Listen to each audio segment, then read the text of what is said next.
c'est un roman dans lequel il y a un crime et une enquête, donc il s'apparente un peu au polar, mais en même temps, il respecte pas les codes du polar. Donc c'est un polar sans l'être vraiment, c'est une histoire d'amour, mais pas que, c'est une histoire de filiation, de transmission, une histoire de vie aussi. Le Book Club avec Philippe Robichon sur Beurre FM. Le Book Club de Beurre FM, l'émission qui parle de livres avec ceux qui les écrivent, à ceux qui les lisent. Bonjour, bienvenue, bon dimanche à tous.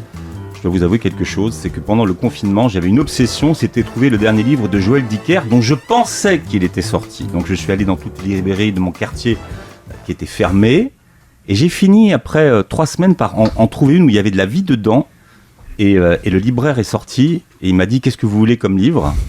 Donc j'ai dit « On va dealer avec lui ». Il m'a dit « Mais non, le livre de Joël Dicker n'est pas sorti. On va en parler aujourd'hui. » À côté de moi, j'ai Maya qui exceptionnellement nous rejoint. Bonjour Maya. Bonjour Philippe. Et si vous êtes là, bonjour Joël. C'est parce que c'est vous qui m'avez offert mon premier livre de Joël Dicker. Absolument. La vérité sur l'affaire Harry Kéber. Voilà, exactement. Merci Maya. Mais de rien. Voilà. Et merci Philippe. Et 8 ans après la vérité sur l'affaire Harry Kéber, eh bien, vous êtes là pour nous parler, Joël Dicker, de l'énigme de la chambre 622 aux éditions de Fallois. En quoi cette chambre 622 est-elle un bon départ pour un début de roman ? Parce que je crois que l'hôtel en général est un endroit assez particulier, parce que les gens sont de passage, les gens vont, les gens viennent, il y a cette atmosphère très particulière, il y a cette forme de confinement, hein. On parle du confinement, on en a parlé beaucoup ces dernières semaines, mais qu'est-ce que c'est au fond ? C'est le huis clos, c'est être dans un espace qui est défini et maîtrisé par l'auteur et le lecteur. C'est pour ça que souvent dans un roman, un auteur aime bien avoir un village coupé du monde par une avalanche. Il y a trop de neige, il y a trop de brouillard, les hélicoptères peuvent pas passer, donc on est vraiment dans une isolation. Et l'isolation, elle est un bon thème de départ, elle est une bonne idée de départ pour un livre parce que vous permettez à votre lecteur d'être immédiatement dans la maîtrise de l'espace dans lequel il est. Et c'est un bon point de départ, je crois. Alors c'est un palace qui se trouve en Suisse, à Verbier. Bon, c'est une station... C'est pas vraiment chichi Verbier, mais c'est quand même une station haut de gamme. C'est une station, comme toutes les stations de montagne, avec un public parfois chichi. C'est pas Gstaad, mais ça pourrait. Non, vous avez raison, c'est pas comme Gstaad. Voilà. C'est pas comme Gstaad, c'est une station très prisée des Anglais, entre autres. Et donc c'est une station, mais elle a un petit côté chichi quand même, parce que les bonnes familles genevoises, y ont un appartement ou un chalet, vont y faire du ski entre novembre et mars. Donc il y a une petite connotation chichi quand même. Et alors, ça m'a fait penser à l'hôtel de Shining. Je sais pas comment vous l'avez imaginé, l'hôtel. Et je me rappelle que quand j'ai vu le film Shining des années après, l'hôtel était pas du tout dans le film comme je l'avais imaginé dans le livre de Kubrick. Ça.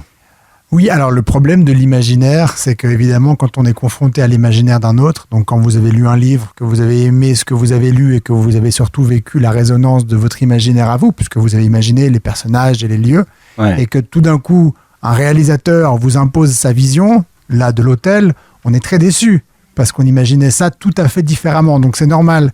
Dans mon cas, moi, je ne crois pas que je l'imaginais comme Shining, je l'imaginais plutôt comme les vieux palaces suisses. On a beaucoup de ces vieux hôtels de montagne en Suisse, dans les cantons des Grisons et du Valais, entre autres, qui sont des hôtels qui ont été bâtis là il y a en tout cas un siècle et qui sont des grosses structures en bois avec des tourelles et qui ont ce caractère comme ça très chaleureux.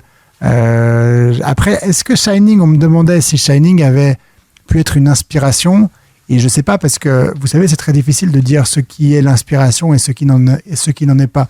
Du moment où vous avez lu un livre ou vu un film, que ce soit il y a une semaine ou il y a 10 ans ou il y a 20 ans, votre imaginaire a forcément été imprégné quelque part. Et donc c'est difficile de pouvoir affirmer si inconsciemment votre imaginaire n'a pas à un moment donné tapé dans ce réservoir, dont cette imagerie de ce film entre autres. Mais c'est pas le seul hôtel dans votre livre, il y en a un autre, mais qui existe vraiment. Oui, il y a l'hôtel des Bergues, à Genève. Et aujourd'hui le Four Seasons à Genève. Mais lui, il existe. Lui, il existe. Donc, on peut savoir comment il est, finalement. On peut, mais vous savez, la beauté du roman, c'est qu'en général, les gens ne se renseignent pas énormément. Et c'est important parce que le roman, c'est votre imaginaire. Et ce que je veux dire, c'est que les Genevois ou les gens qui connaissent cette ville et qui connaissent l'hôtel des Bergues ont évidemment une idée très claire de ce bâtiment et que j'ai choisi, entre autres, parce que c'est le plus vieil hôtel de Genève, fondé en 1840, qu'il est un bâtiment très caractéristique qui n'a pas changé. Tous les autres hôtels de Genève ont évolué, ont fait des travaux, ont changé de façade, ont changé de nom pour certains, lui, c'est l'hôtel des Bergues depuis 1840 avec le bâtiment est le même. Donc, vous le reconnaissez sur toutes les photos. Et donc, c'est un landmark, comme on dit aujourd'hui. C'est ça. Mais pour moi, c'était important d'avoir comme ça quelque chose qui soit atemporel et ancré dans Genève. Par contre, ce qui me plaît aussi, c'est que ceux qui ne connaissent pas cet hôtel, ceux qui ne connaissent pas cette ville, ceux qui liront ce roman à Buenos Aires ou je ne sais où, vont imaginer l'hôtel des Bergues comme ils en ont envie eux. C'est-à-dire qu'ils vont imaginer l'hôtel des Bergues avec leur résonance à eux. C'est pour ça que lire est un exercice tellement extraordinaire et tellement important, parce que quand vous êtes en train de lire, vous êtes au fond en conversation avec vous-même. Vous construisez un livre, vous imaginez les personnages et les lieux basés sur votre imaginaire à vous. Si maintenant je prends quelques instants et je vous dis imaginez un chien, sans vous décrire comment vous devez imaginer comment est ce chien, vous allez imaginer un chien. Et je sais ce que vous avez vu un chien avec un museau, 4 pattes et des oreilles. Par contre, je ne sais pas si vous avez vu un chien plutôt jaune ou plutôt brun ou plutôt petit ou plutôt gros avec des poils longs ou des poils courts ou des oreilles dressées ou qui pendent. Mais ça, si vous arrêtez maintenant sur ce chien que vous avez imaginé et pour lequel je ne suis pas intervenu, et que vous voyez ce chien et vous pouvez vous dire mais pourquoi j'ai imaginé ce chien-là ? Est-ce que c'est le chien que vous avez toujours aimé ? Et donc ça dit quelque chose de vous. Est-ce que c'était le chien qui était chez vos grands-parents quand vous leur rendiez visite et ça raconte quelque chose de votre vie ? Donc cet imaginaire-là, il existe pour une raison précise et c'est en ça que j'aime la force du livre, c'est que on imagine par rapport à notre expérience, à notre vécu et donc on parle à nous-mêmes quand on est en train de lire. Alors là, vous racontez l'histoire dans un endroit que vous connaissez bien finalement. Oui, Genève. Le décor, là, c'est chez moi. Voilà, il vous est familier. Oui, je suis né à Genève, je vis toujours à Genève. Je raconte vraiment cette ville que j'aime et avec les sentiments que j'éprouve pour elle, c'est-à-dire j'ai une tendresse presque enfantine pour cette ville qui m'a marqué, qui me marque toujours énormément, mais c'est un souvenir, c'est une Genève très, très heureuse au fond. Ouais, l'écrivain de votre livre dit « Genève, ma ville chérie, je la remercie, ville de la paix et des gentils, qui a accueilli les miens et nous donna une patrie. » Oui. Alors là, on est, sans en dire trop sur le livre, mais c'est un roman dans le roman dans le roman. Hein. Voilà, donc mais voilà, on sent que l'écrivain, c'est une ville qui lui tient très à cœur et qui est très attachée à son histoire familiale. À mon histoire de famille, parce que mes grands-parents sont arrivés en 1942 en Suisse, depuis la France. Et ils sont arrivés en 1942 en Suisse et ils ont été accueillis à Genève et s'y sont installés. Et c'est là où on s'est installé durablement. Ils étaient partis avant ça de Russie juste au moment de la Révolution et c'était des aristocrates russes. Donc il y a eu 50 ans ou presque de mouvements, de routes et d'exil jusqu'à ce qu'ils arrivent en Suisse où là ils se sont installés en Suisse où mes parents sont nés, où ma mère est née et moi je suis né ensuite. Et donc il y a cet attachement encore plus fort à la Suisse parce qu'il y a cette naissance-là qui n'est pas un hasard, ou en tout cas qui est pour une raison, qui est une raison très importante, qui est cette idée de l'accueil, de l'ouverture, et qui au contraire, voilà, au lieu de me dire je viens aussi de quelque part d'autre, ce quelque part d'autre, qui fait partie de mon identité aussi, renforce évidemment ce sentiment de Suisse, d'appartenance à la Suisse, cette tendresse dont je parlais avant, très forte que j'ai pour Genève et pour la Suisse. Est-ce que vous arrivez à définir le genre auquel votre livre appartient ? C'est une question difficile parce qu'on doit avoir des genres pour permettre à un libraire ou un lecteur de se repérer un peu, pour définir en quelques mots ce qu'est un livre. Comme si vous allez au restaurant et que vous demandez ce plat, qu'est-ce que c'est ? On va vous dire, c'est de la viande, c'est un peu comme de l'agneau. Donc le genre, je comprends qu'il existe pour s'aider un peu dans la définition et la recherche de ce qu'on veut lire, mais dans mon cas, j'aurais beaucoup de peine à vous dire s'il appartient à un tel ou un tel, parce que c'est un roman dans lequel, évidemment, il y a un crime et une enquête, donc il s'apparente un peu au polar, mais en même temps, il ne respecte pas les codes du polar. Ce meurtre n'est pas non plus la colonne vertébrale du livre, donc il pourrait exister sans le meurtre, donc c'est pas un polar. En même temps, c'est une histoire d'amour. On ne sait pas qui a été tué, on ne sait pas qui l'a tué. On ne sait rien. Donc finalement, c'est quand même super pratique. Mais jusqu'à la 400e page. Donc vous voyez, déjà, on a fait du chemin là. Mais c'est vrai que pendant 400 pages, on n'est pas dans le polar parce que ça commence par un meurtre, oui, et puis ensuite, il y a toute l'action qui se déroule, mais on n'a ni la victime, ni le meurtrier, ni rien. Donc c'est un polar sans l'être vraiment, c'est une histoire d'amour, mais pas que, c'est une histoire de filiation, de transmission, une histoire de vie aussi. Donc ça englobe beaucoup de côtés possibles du roman. Ouais. Maya, je vous fais un cadeau. À quel genre le livre de Joël Dicker appartient-il ? Le page turner, carrément. Ouais, le page turner. Merci d'être venu, ça fait plaisir. les multiples rebondissements qu'il y a tout un page turner, c'est quoi, Maya ? C'est un livre qu'on n'arrive pas à poser, qu'on n'arrive pas à arrêter de lire. C'est-à-dire, il était avec moi dans la chambre, dans le salon, en cuisinant, dans les toilettes, dans la salle de bain. Tout le temps, j'ai délaissé toute ma vie de famille pour ce livre. Et c'est ça. Voilà, on peut pas lâcher, c'est ça. Ouais, on peut pas le lâcher. Ouais, voilà, ouais. On n'y arrive pas. On n'y arrive pas. Ouais. Mais c'est la beauté d'un livre en général. Et page turner, malheureusement, quand vous le dites, ça veut dire qu'il y a aussi beaucoup de livres où l'impression qu'on a aujourd'hui de la littérature, c'est que c'est, à tort, hein, mais que c'est essentiellement quelque chose de plutôt lourd et de plutôt ennuyeux et de poussiéreux. Parfois, quand on dit c'est un livre exigeant, ça veut dire qu'il faut attendre les 120 premières pages, et une fois que vous avez passé les 120 pages, vous dites « Ah, je suis rentré dans l'histoire !»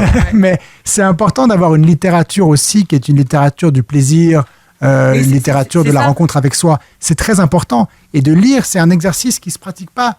Et comme vous le dites, avoir un livre avec soi, c'est très important ce que vous avez dit, parce que lire, ce n'est pas un exercice sérieux où on bloque 3 heures, on s'assied dans le fauteuil et on lit. Lire, c'est avoir un livre avec soi. Et c'est sortir ce livre dès qu'on peut. On est dans le métro, on est dans le bus, on est au café, on attend quelqu'un qui n'est pas encore là. Au lieu de prendre son téléphone portable pour la 53e fois et regarder pour la 53e fois des choses qu'on a déjà vues, où le téléphone lui-même nous dit « vous êtes à jour, vous avez tout vu », on sort un livre et on vit pendant 10 minutes, pendant 15 minutes, chez le médecin, au café, dans le bus, dans le métro, on vit quelque chose. Et la lecture, elle se passe là, parce que votre temps de lecture, on n'a pas le temps le soir, on a d'autres choses à faire, on a des familles, on va regarder un film, on est fatigué, on a des soucis. Lire, on a l'occasion toute la journée, 10 minutes par-ci, 10 minutes par-là, on a une demi-heure par jour, 3/4 d'heure par jour pour lire, et additionnez ça sur une semaine, vous lisez beaucoup. Donc le réflexe, faites ça pendant 10 jours. Je vous promets que si vous n'êtes pas un lecteur, prenez pendant 10 jours avec vous un livre, et pendant 10 jours, vous sortez ce livre quand vous avez un temps mort dans votre journée, et vous allez devenir des lecteurs, et vous allez voir que pendant ces petits temps morts-là, vous allez lire beaucoup, vous allez lire énormément même.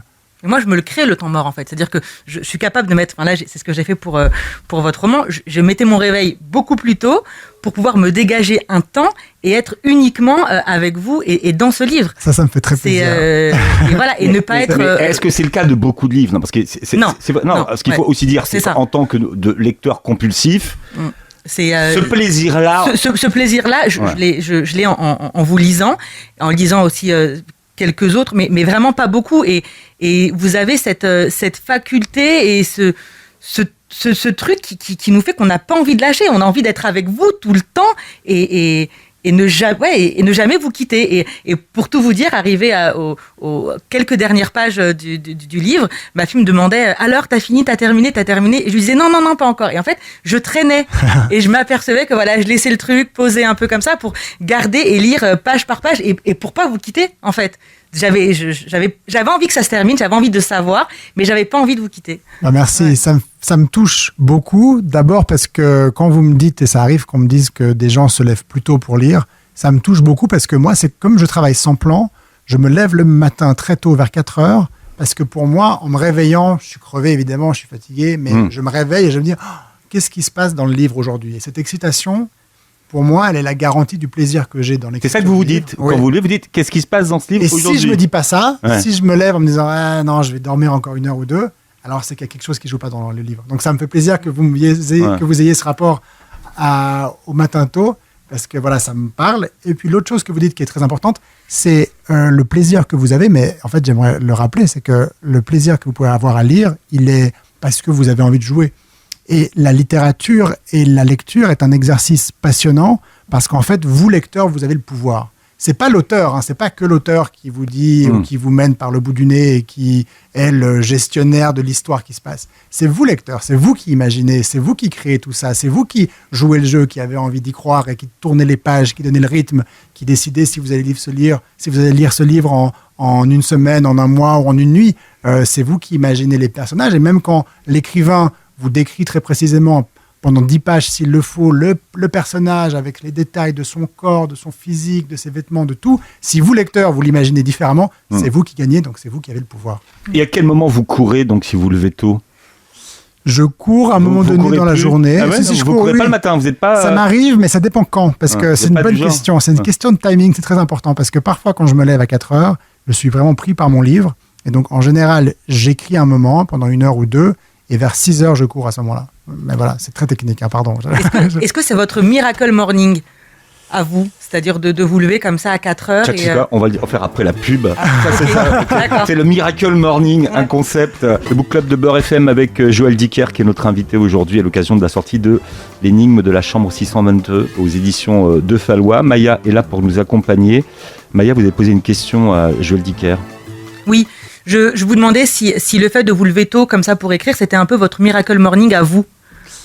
Je ne sais pas. En tout cas, c'est un moment où j'ai l'impression d'avoir la tête beaucoup plus fraîche. Parce qu'il n'y a pas le parasitage de la vie, des messages, des emails, de ce qu'il faut faire, de ce qu'on doit faire, des coups de fil, de tout ce qu'on a, de cette vie bruyante et bruissante dans laquelle on est tous. Et à 4 heures du matin, il ne se passe rien. Tout le monde dort. Et donc, j'ai l'impression, en tout cas, d'une fraîcheur de l'esprit qui est très rationnel, hein, je dirais, donc qui est pas un état de grâce ou qui n'est pas quelque chose d'extraordinaire, mais c'est simplement anticiper un peu tout le parasitage naturel de la vie et profiter d'un temps qui, pour moi, a une qualité de travail très supérieure au reste de la journée. Alors, à la lecture du livre, parce que dans ce livre, vous rendez hommage à votre éditeur, on comprend que la notion de plaisir est centrale chez vous. En tout cas, dans le travail que vous faites d'écrire. Ouais, et pour nous, en tant que lecteurs, le plaisir aussi, c'est central. Et on ne sent pas le travail qu'il y a derrière. Par exemple, nous, on va lire un livre, on va peut-être passer 10, 11 heures, 12 heures avec votre livre. Vous, c'est combien de temps de travail ? C'est 2 à 3 ans de travail. Et combien de versions ? Parce que vous êtes Pour ce livre-là, 65. Versions différentes. Et quand vous dites version, ça veut dire qu'à un moment donné, vous avez un livre que vous jetez à la poubelle ou qu'est-ce que vous en faites de cette version ? Alors, quand je dis version, ça dépend de l'avancement du livre. Mais comme je travaille sans plan, une version, c'est quand il y a des changements majeurs dans le livre qui font que d'une version à une autre, c'est un livre quasiment différent. Alors évidemment, quand la version 64 et la version 65, vous avez à peu près le même livre. Ce sont des changements plutôt mineurs. Mais entre la version 1 et la version 7 ou 8, vous avez en tout cas 4 romans complètement différents, qui n'ont absolument rien à voir les uns avec les autres, mais qui s'appuient les uns sur les autres pour la construction de l'histoire, dont je ne sais absolument rien. Parce qu'il y a je commence ce livre, exactement, donc je m'appuie sur, au fond, le plaisir, et puis à mesure que j'avance, je me dis, ah mais en fait, je pourrais faire ça. Et puis je change tout, je recommence de zéro. Et alors, ça, c'est effectivement un travail colossal,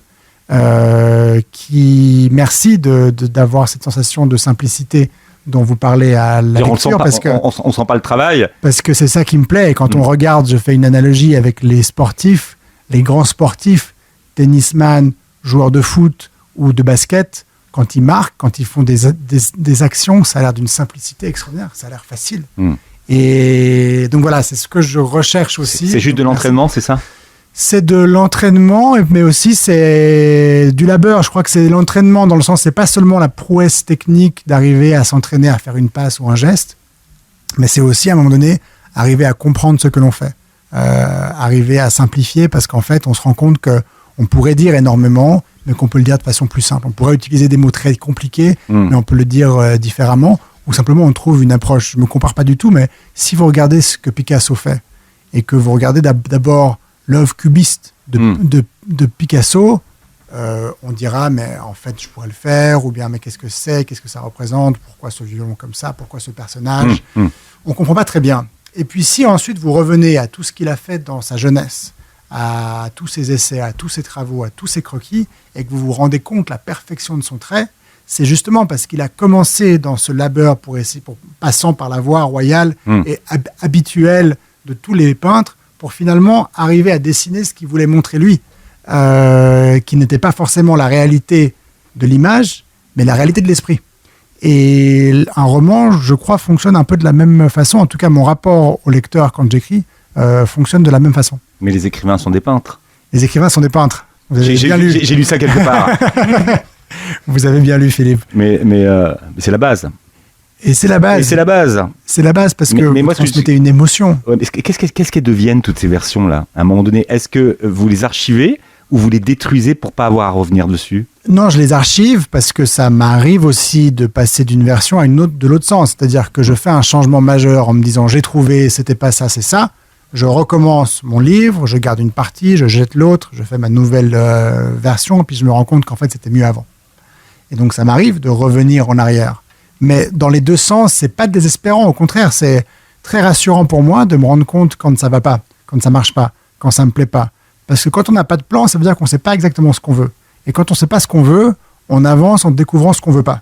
Et c'est comme ça que je fonctionne. Le temps que ça monte.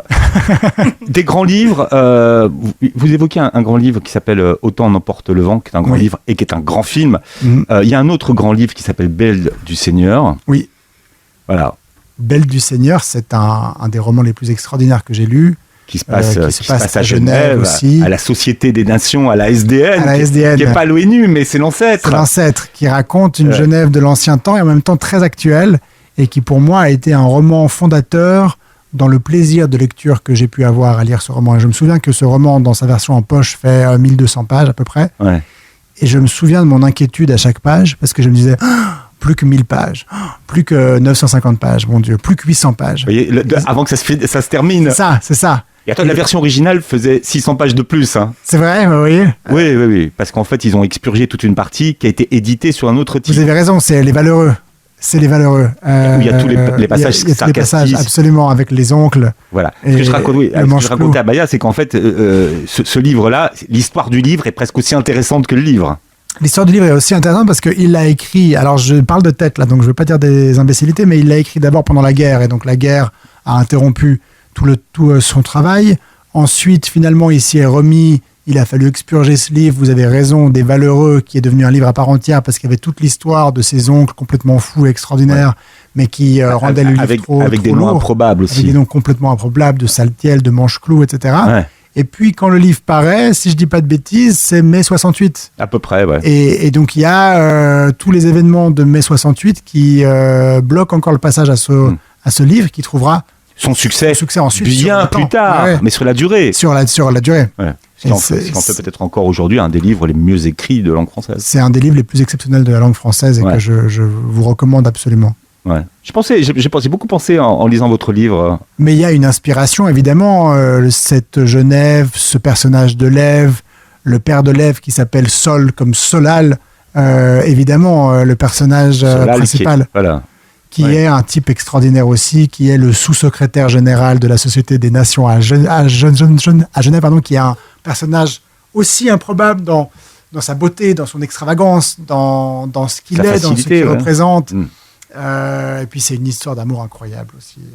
Une histoire d'amour incroyable et une histoire sur l'amour, sur ce que ça signifie au fond et sur la difficulté de faire perdurer cette sensation extraordinaire qui, quand elle commence, est une étincelle un peu folle et puis un feu qui vous embrase et puis qui après est rattrapé évidemment par la réalité, par la routine, par l'ennui, par les difficultés, par...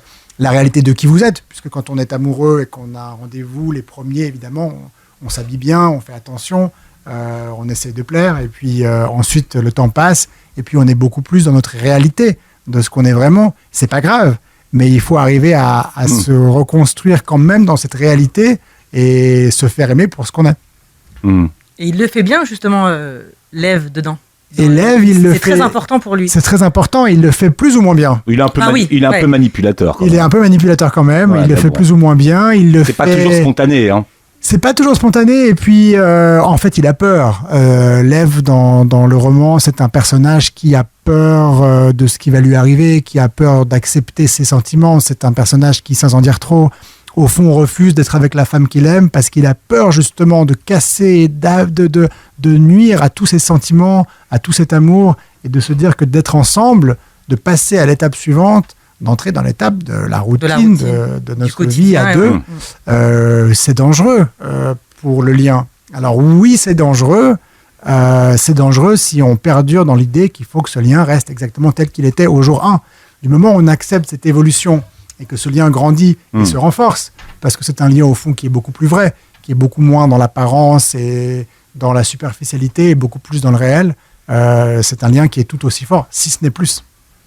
Est-ce qu'à 35 ans, vous vivez la vie dont vous rêviez ? Enfin, bientôt 35 ans, tout augmente. Bientôt 35 ans, bientôt. Mais là, vous êtes à quelques jours de votre anniversaire. Est-ce que je vis la vie que je rêvais ? Je dirais surtout depuis que je suis papa. Qui était vraiment quelque chose que je voulais. Et ce que je veux dire, c'est que la vie dont je rêvais, qui était une vie plutôt apaisée, moi qui ai passé beaucoup de temps à me demander ce que j'allais faire de ma vie, à écrire des livres que les gens ne lisaient pas, à envoyer des romans à des éditeurs qui les refusaient, à me demander si j'allais pouvoir un jour être en accord avec cette identité d'écrivain que je ressentais à l'intérieur de moi, être bien avec moi. J'ai longtemps craint ou j'ai longtemps eu l'impression que ça serait quelque chose auquel je n'arriverais pas. Et donc, c'est pas tellement une question de succès ou de réussite dans sa vie professionnelle, c'est vraiment une question de l'apaisement et de pouvoir essayer de transmettre cet apaisement à un enfant aujourd'hui, c'est quelque chose qui, pour moi, est très agréable. La musique, ça vous a jamais tenté ? La musique, ça m'a beaucoup tenté. Vous savez. Non, alors, je suis tout à fait innocent. La musique, ça m'a beaucoup tenté. Savoir si finalement, est-ce que le succès d'un écrivain, ça vaut la carrière d'un musicien ? Ben, je sais pas, parce que j'ai rêvé d'être musicien. Je suis pas devenu musicien parce que j'ai décidé de ne pas le devenir aussi. C'est-à-dire qu'à un moment donné, je n'arrivais pas. J'avais cette difficulté de jouer en groupe. Alors, quand vous êtes musicien, vous avez besoin d'un groupe. Vous avez besoin d'être tous ensemble au même moment, répéter ensemble évidemment, mais aussi d'être dans le même moment de vie. C'est-à-dire que moi, qui voulais vraiment travailler dur et être ensemble tous les jours s'il le fallait et consacrer ma vie à ça, j'ai pas réussi à trouver les personnes qui avaient envie autant que moi. Et du coup, j'ai trouvé dans l'écriture cette solitude très confortable parce qu'elle me permet de décider de travailler autant que je veux puisque je suis seul à seul avec moi. Et l'écriture a pris le pas. C'est différent, c'est un choix que je ne regrette pas du tout. Ouais. En même temps, la musique, elle m'appelle aussi souvent, c'est-à-dire que quand je vois des concerts, quand j'en entends, je me rêve, je me dis mais moi musicien. Mais quand vous parlez de concerts, c'est des concerts de quoi par exemple ? Des concerts de tout. J'adore voir des concerts, j'adore voir des musiciens jouer. En ce moment c'est un peu dur, mais j'ai une passion pour la scène parce que dans la semaine aussi, mais sur la scène, vous avez une transmission qui est immédiate. Hein. Vous avez au fond un concert de musique. C'est probablement le seul moment où vous êtes en connexion directe avec la prestation que l'artiste fait. Parce qu'un acteur, c'est filmé, c'est enregistré. Ou alors au théâtre, évidemment. Mais ce que je veux dire, c'est du live, en dehors de la prestation live, que ce soit de l'opéra, que ce soit de la musique, que ce soit une pièce, vous êtes toujours en décalage. Alors que la scène, vous vivez le moment à deux. Et c'est quelque chose qui me plaît parce que moi, je ne vis jamais ce moment à deux parce que j'ai écrit ce livre. Et une fois que ce livre est écrit, il est imprimé, et le temps qu'il soit imprimé et qu'il soit lu, je commence un autre livre. Donc moi, je suis déjà dans une autre idée, et les gens commencent à lire ce livre. Donc voilà, je suis déjà ailleurs pendant que je vous parle de ce roman que j'ai déjà écrit, qui pour moi est presque vieux, si vous voulez. Donc il y a ce décalage. Alors que pour nous, pas du tout. Lecteur, nous, on est avec vous, en fait. On est à deux, c'est ça. Mais c'est ça qui est beau aussi. C'est magique. Oui, c'est ça qui est beau, c'est que... Ceci dit, Maya, vous m'avez dit, c'est son dernier roman, il n'en écrira pas d'autres. Mais j'ai eu peur. J'ai demandé à Philippe, je lui ai dit, est-ce que tu penses qu'il n'en écrira pas d'autres ? C'est vrai, qu'est-ce qui vous a donné cette impression ? Toute l'histoire avec Bernard, en fait. Bernard, pour ceux qui nous écoutent, c'est votre éditeur, hein ? Bernard de Fallois, c'est mon éditeur qui est décédé en janvier 2018, qui a été un homme très important pour moi parce qu'il m'a donné, je considère qu'il a réussi à me donner cette identité d'écrivain qui était au fond de moi, dont je parlais avant. Je me sentais un écrivain, j'écrivais tout le temps, c'était ma passion, c'était ma vie, mais j'avais beaucoup de peine à assumer dans le regard des autres cette identité. Parce que j'écrivais des livres que j'envoyais à des éditeurs, que les éditeurs me refusaient tous. Et donc, j'arrivais pas à dire aux gens à qui je parlais, je disais, je fais du droit, ou je fais ci, ou je fais ça. Mais j'arrivais pas à dire, je suis un écrivain, même si je le sentais à l'intérieur de moi, parce que j'avais l'impression que j'avais pas cette légitimité à cause de ces refus.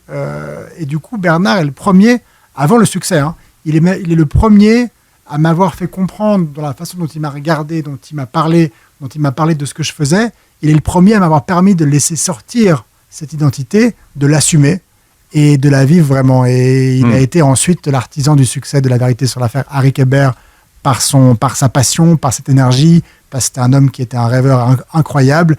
Il avait le défaut d'être un tout petit peu plus âgé que moi, puisqu'il était né en 1926, je suis né en 1985, donc il est décédé en 2018 à l'âge de 92 ans, il avait le droit. Mais du coup, c'est vrai que quand il était présent, il avait cette jeunesse de l'esprit qui me faisait oublier un peu son âge, qui me faisait oublier qu'il était mortel et plutôt vers la fin.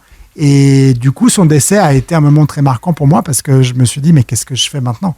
Et l'écriture, heureusement, est toujours plus forte. Mais donc, est-ce que vous l'avez senti un peu comme vous l'avez vécu un peu comme une manipulation, l'histoire du refus de l'édition de votre livre, que quand vous expliquez dans votre roman que Bernard vous dit, mais non, en fait, finalement, on n'éditera pas le livre. On va boire au livre que j'aurais pu publier. Voilà. Alors ce qui Comment se passe, vous l'avez vécu ? Pour résumer en quelques mots, Bernard de Fallois lit le manuscrit de La vérité sur l'affaire Harry Kéber, me dit au mois de mars 2012, je veux le faire paraître, il est fantastique, et je lui dis non. Et il insiste pendant 3 mois en me disant, il faut le faire paraître, et je lui dis non. Pourquoi est-ce que je lui dis non ? Entre autres parce que 2 mois auparavant, on a fait sortir mon premier roman, Les derniers jours de nos pères, qu'on en a vendu 200 exemplaires, dont ma grand-mère a dû en acheter 195. Et donc, lui me dit, vous allez voir, ça va avoir un succès extraordinaire. Et je lui dis, mais non, mais Bernard, comment vous voulez que le même auteur, chez un éditeur qui est exactement le même, avec le procédé qui est exactement le même, après un roman qui s'est vendu à 200 exemplaires, paraisse et soit un succès ? Il m'a dit, vous verrez. Donc j'ai refusé et finalement, il m'emmène dîner et il me dit, je lève mon verre, il commande du champagne, il dit, je lève mon verre au livre que je ne publierai pas. Est-ce qu'il était dans la manipulation ? Peut-être. Est-ce que ça a eu un impact sur moi ? Évidemment, parce que le lendemain, je me dis, merde, je fais une connerie, juste, je devrais lui dire oui. Et je dis, d'accord, on va le faire. On a Joël Dicker avec nous aujourd'hui pour parler de l'énigme de la chambre 622 aux éditions de Fallois. C'est votre dernier roman. 622, alors je me suis dit, est-ce qu'il y a un lien avec votre précédent roman ? Mon nouveau roman, hein, c'est pas le dernier, contrairement aux craintes que Baïa. C'est pas le dernier. Non, elle pensait, voilà, elle disait, c'est le syndrome Céline Dion. Je suis rassurée, non, mais je suis rassurée. René est mort, je range mes robes. Me voilà rassurée. Très bien. Est-ce que ce titre est en rapport avec le précédent, la disparition de Stéphanie Meller ? Oui, non, il y avait une coquille, page 626 de votre précédent livre. Je veux dire, 622, on se rapproche. Hein. Vous voyez, non, c'est un hommage 622 en partie. Donc, c'est un livre dans lequel je rends hommage aux livres que j'aime, aux auteurs que j'aime. On parlait de Belle du Seigneur avant. Il y en a d'autres. Il y a notamment Gabriel Garcia Marquez, L'amour au temps du choléra, livre extraordinaire dont je vous recommande la lecture, qui est l'histoire d'un violoniste qui s'éprend d'une femme, mais cette femme à Carthagène, mais cette femme finalement tombe dans les bras d'un autre homme, et ce violoniste, pendant toute sa vie, pour se venger, va multiplier les conquêtes et va les consigner dans un livre en les numérotant, et il aura consigné à la fin de sa vie 622 conquêtes. Voilà. Donc c'était un petit hommage. J'adore l'anecdote. Tu sais, les gens disent toujours 100 ans de solitude.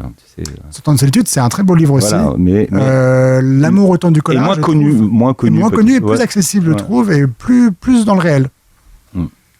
Votre maman était libraire ? Oui, absolument. Et vous faites des tournées mondiales chez les libraires en général. Vous faites des énormes tournées pour aller chez les libraires. Est-ce que là, avec les restrictions qu'il y a aujourd'hui, vous allez maintenir votre tournée chez les libraires et vos séances de dédicaces ? Alors, pour l'instant, la tournée n'est pas possible. C'est ma grande tristesse avec la situation, ce coronavirus, parce qu'au fond, que le livre paraisse au mois de mars ou au mois de mai, c'est pas très grave et ça change rien. Par contre, de ne pas pouvoir aller dans les librairies à la rencontre de mes lecteurs et des libraires, ça m'attriste beaucoup. Pour l'instant, c'est impossible, parce que voilà, la situation l'empêche. Il faut aussi être responsable, et je crois que d'aller emmener des gens ou inviter 200 ou 300 ou 400 personnes à s'agglutiner ensemble dans des magasins, c'est pas une bonne idée. Voilà, il faut être prudent. Mais c'est des vraies tournées que vous faites chez les... Des vraies tournées, mais c'est un vrai bonheur. Ouais, c'est vrai ? C'est un vrai bonheur. Ouais. Sinon, je le ferais pas. La tournée qu'on avait prévu de faire et que je referai quand les conditions le permettront, c'était 75 dates. Et pour moi, c'était pas du tout faire pour faire, c'était cette envie. 75, c'est vraiment parce que j'ai envie d'aller chez lui, envie d'aller chez lui, envie d'aller chez elle, et puis aller dans ce magasin-là, et puis ce libraire-là que j'aime beaucoup, et puis celui-là, je lui ai promis il y a des années. Et je consigne, ça donne lieu à des drames, je consigne toutes les demandes que je reçois avec une date, et priorité au premier. Donc je reçois parfois des demandes. Ah vraiment, il y a un carnet avec... Ah oui, autant que possible, parce qu'il faut respecter cette... Voilà, pour moi, j'ai un respect de ce succès, de ces libraires. C'est pas votre éditeur, vous voyez, non. Ouais, parce que les libraires... et on voit, mais alors sans spoiler le livre, que finalement, un libraire C'est lui qui fait le succès du livre. Hein. C'est le libraire. C'est pas la campagne de pub non. à 1 million d'euros. C'est vraiment aujourd'hui les libraires ont le pouvoir de faire le succès. C'est un pouvoir extraordinaire parce que livre. Les clients ont confiance en eux. Moi, ça m'est arrivé il n'y a pas très longtemps. Je cherchais un livre pour partir en vacances. À l'époque, on pouvait encore aller ailleurs. Et je vais chez le libraire. Oui, c'est vrai. Vous avez voyagé, là. Et je vais chez le libraire. J'avais aucune idée de ce que je voulais lire. Je dis, qu'est-ce que je dois lire? Il me dit, ce livre-là. Je vois, c'était 1793 chez Sonatine. Alors déjà, le titre me donne pas envie. La couverture me donne pas envie. Le quatrième de couverture me donne pas envie. Le résumé que me fait le libraire ne me donne pas envie. Et il me dit, lisez-le, vous allez voir, c'est extraordinaire. Et malgré tout, je l'ai pris. Alors que tous les signaux dans mon sentiment étaient au rouge, le fait qu'il soit tellement enthousiaste et convaincu, je l'ai pris. Et c'est un livre extraordinaire qui est dans la lignée du parfum de Suskind parce qu'on est projeté dans la Stockholm de 1793 avec des odeurs, avec des gens, avec ce dégoût parfois. Enfin, c'est un livre extraordinaire que je vous recommande infiniment. Ça marche, là c'est bon. Donc, là, c'est bon, on est convaincu. Voilà. Et la force du libraire, c'est ça, qui n'est pas seulement une force commerciale de vente, mais c'est aussi une force de l'ouverture d'esprit. Allez acheter vos livres chez le libraire, c'est l'assurance aussi de découvrir des livres que vous ne liriez pas. Parce que quand vous achetez vos livres sur des plateformes de vente en ligne, en général, on vous dit, vous avez aimé ce livre-là, vous allez aimer celui-là. Ça correspond à peu près à vous dire, vous avez aimé les pâtes, vous allez aimer la pizza, vous avez aimé la pizza, vous avez aimé les pâtes, et ainsi de suite. Alors que le libraire, il vous sort de ça. Il vous ouvre les horizons, il vous ouvre l'esprit. Et je crois que dans la société dans laquelle on vit, une société très différente, avec des gens très différents, et c'est beau et c'est bien, mais pour vivre ensemble et pour vivre bien ensemble, il faut être curieux, il faut être ouvert, il faut vivre et laisser vivre. Et ça, c'est le pouvoir de la littérature. Quand j'ai commencé dans ce métier, j'étais programmateur d'une émission littéraire. Et à l'époque, les attachés de presse vous appelaient et passaient 30 à 40 minutes avec vous. Et elles vous disaient, voilà, j'attire ton attention sur un jeune auteur qui vient de démarrer. Et puis raconter les histoires et tout. Elles faisaient ce travail de libraire. Hein. Aujourd'hui, c'est plus compliqué parce que les maisons d'édition ont des catalogues énormes et vous avez 50 auteurs à vendre. Ouais, c'est compliqué. C'est difficile. C'est plus la même chose. Après, je suis dans une position difficile parce que je ne veux pas te donner des consignes. Et évidemment, mon livre marche bien, donc c'est toujours pas simple de venir donner des leçons de morale. Mais peut-être, après, il y a la question aussi de comment peut-être gérer la production. Est-ce qu'on publie trop? Est-ce qu'on devrait publier un peu moins? C'est des questions que je laisse ouvertes ici. Mais c'est vrai que le problème, c'est que de publier beaucoup, c'est bien et c'est beau et c'est important pour la diversité. Mais quand, en publiant trop, vous étouffez un peu le marché et que les gens n'arrivent pas à mettre le doigt sur les pépites parce qu'il y en a juste trop, il faudrait peut-être arriver à les disséminer mieux, ou peut-être garder le mois de septembre uniquement pour les premiers romans, mettre uniquement les auteurs qui débutent à la rentrée pour mettre ces auteurs en lumière et laisser les auteurs plus connus pour d'autres périodes de l'année. Voilà. Mais est-ce qu'il y a vraiment des dates pour des bons livres? Enfin, je veux dire, est-ce que finalement un livre qui est bon, il peut sortir à n'importe quel moment? Parce que là, on voit l'embouteillage, parce qu'il y a eu le confinement, on a l'impression que c'est une nouvelle rentrée littéraire qui arrive. Mais finalement, est-ce un bon livre finit toujours par rencontrer son public? Pas forcément. Je crois qu'un bon livre a déjà fait un bon bout du chemin pour connaître le succès et pour rencontrer son public, mais je crois que sans un éditeur qui croit en vous, qui va se démener, qui va faire en sorte que ce livre soit lu, c'est compliqué. Et alors en plus de l'éditeur, on parlait des libraires avant, qui sont, voilà pourquoi les libraires sont aussi très importants, parce que ce sont ceux qui sont des dénicheurs de perles et qui vont dire à leurs clients qui ont vu le même livre dans tous les journaux, lis ça aussi. Et la rentrée littéraire du mois de septembre, c'est 650 titres qui paraissent et on en parle d'une dizaine, d'une quinzaine. Donc c'est difficile, c'est difficile. Bon, Mayal, le questionnaire de Proust. Ah oui, le questionnaire si vous voulez, hein, sinon... Mais un questionnaire de Proust un peu adapté. Ah bon? Ouais. Ah, bon, on y va. À quoi avez-vous pensé ce matin en vous levant? À ce que je devais faire. Une époque qui vous fascine? La préhistoire. Ah bon? Pourquoi? Ah oui, alors la préhistoire, j'adorerais pouvoir vivre dans la préhistoire. Le Jurassique, le monde Jurassique aussi, c'est extraordinaire. Les dinosaures, tout ça, ça me fascine. Le défaut que vous préférez chez l'autre? Ses angoisses. J'aime les angoisses des gens parce que ça en dit beaucoup sur eux. Et quand on connaît les angoisses d'une personne, alors on la connaît bien. Vous savez, on dit que les amis, ce sont des gens qu'on connaît bien et qu'on aime quand même. Et attendez, alors, donnez-moi un exemple d'angoisse. Les miennes? Ouais, par exemple, vous celui qui vous connaît bien, il connaît quoi comme angoisse de Il vous? connaît mes angoisses, alors par exemple, mes angoisses de la mort, que la vie est fragile, qu'on est mort peut-être demain, peut-être dans 1 heure, peut-être là quand je sors d'ici, et qu'il faut vivre chaque instant avec une passion, avec force, qu'il en résulte donc une force de vie, je crois. Votre première fois? En écriture, c'était une nouvelle, Le Tigre, quand j'avais 19 ans. Et votre dernière fois? L'énigme de la chambre 622. Le mot que vous préférez écrire? Est-ce qu'il y en a un? Époustouflant. Parce que époustouflant, ça veut tout dire. Et je trouve, peut-être que c'est pas l'usage académique, mais qu'on peut être aussi bien d'une beauté époustouflante que d'une bêtise époustouflante. Et il y a quelque chose de magique dans ce mot.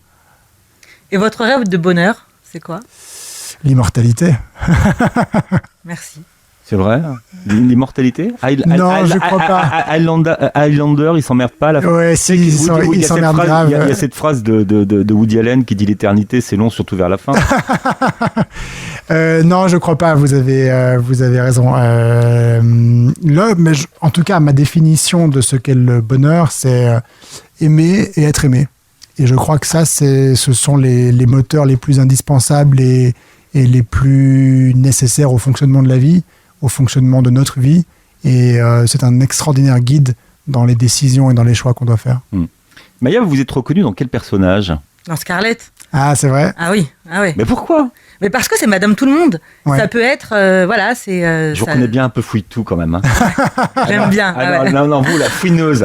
Un peu curieuse. Mais un peu curieuse. Mais c'est ça, c'est Madame Tout le Monde. Elle est culottée. Elle est, alors elle est anglaise. Bon, elle est noble un peu, non? Parce que, à peu près, oui. Ouais. Elle est noble, oui. Mais voilà, oui. Enfin, elle est à part ce truc-là. Il y a plein de nobles dans votre livre qui ne sont pas des vrais nobles. Oui, absolument, c'est vrai. On va pas, voilà. Non. Mais du coup, oui, c'est Madame Tout le Monde. Elle est culottée, elle est pétillante. On a envie,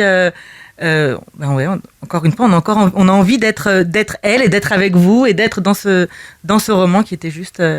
Un vrai bonheur. On peut citer Chez le Goumi, je peux pas vous en dire plus en fait. On le cite jamais assez.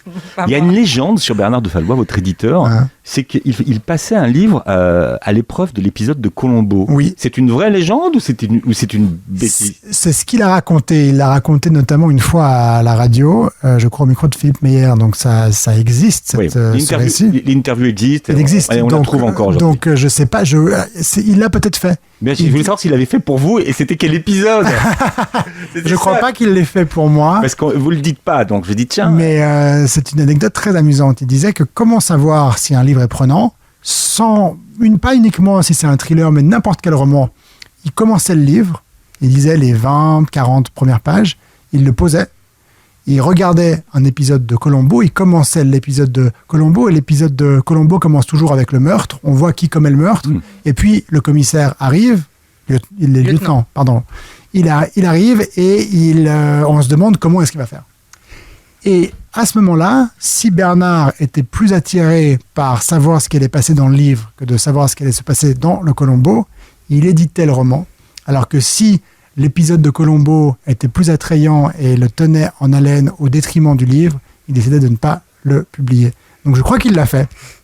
Alors, il faut trouver quel était l'épisode en question. Il n'y a pas beaucoup d'épisodes de Colombo. Dans l'affaire Harry Kidder, vous imaginez le succès de Marcus, qui était un écrivain. À l'époque, vous n'aviez pas eu de succès. Est-ce que finalement, le succès d'un auteur, c'est la même chose que vous aviez imaginé, ou ça n'a pas du tout le même goût? Non, de toute façon, c'est un succès beaucoup moins tangible parce que c'est très difficile d'imaginer ce que ça veut dire que d'être lu par des millions de personnes. Parce que quand vous êtes un musicien et que vous jouez devant 1000, 2000, 10 000, 50 000, 100 000 personnes, vous avez cette relation directe. Ouais, ils sont devant vous. Ils sont là. Ouais. Alors que quand vous êtes lu par 10 000 ou 100 000 personnes, c'est un chiffre très abstrait. On ne se rend pas vraiment compte. Et vous, c'est combien? Parce que combien de personnes ont lu un livre de vous, vous savez? Je l'espace de 10 ans, dans le monde entier, à peu près 10 millions. Mais c'est un chiffre extraordinaire et en même temps difficile de se rendre compte de ce que ça veut dire que 10 millions de personnes qui vous ont lu. Et donc, sur la valeur du succès, finalement, vous l'imaginez comment, vous? Vous n'arrivez toujours pas à l'imaginer Non, parce qu'en plus, c'est un rapport très savoir différent. quel goût ça a. Parce Ouais. que j'ai la chance d'être édité dans 60 pays. Et donc, il y a des pays où ça marche plus ou moins bien, dans certains plutôt moins.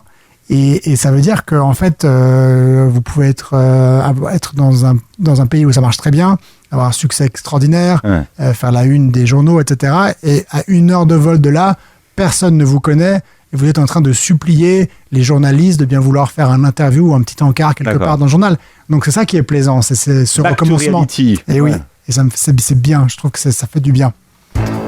Voilà, il vient de sortir votre nouveau livre, Maya, rappelez le titre et l'éditeur. L'énigme de la chambre 622 aux éditions De Fallois. C'était un plaisir, vous n'êtes pas allé chez les libraires, mais en tout cas vous êtes venu jusqu'à nous, c'était compliqué parce qu'on est loin. Merci en tout cas de votre invitation. Merci Maya, merci Philippe. Merci Joël. Merci Joël.